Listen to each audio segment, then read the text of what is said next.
लग गया।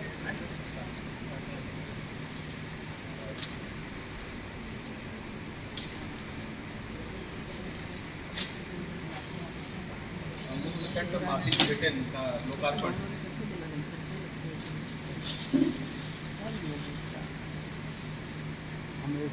लगभग 25-30 साल से ये क्रम हमारा जारी है। कुछ विराम लगता है, अल्प विराम लगता है, लेकिन पूर्ण विराम कभी नहीं लगा। और इस पूरे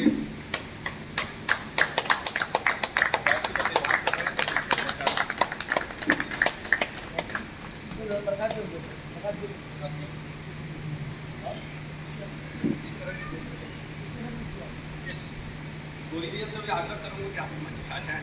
भैया क्या मंच बड़ा हो गया, क्या है उल्टा हो गया, यहाँ ज़्यादा हो गया, आप भी आ जाए। वरिष्ठ सदस्य हैं,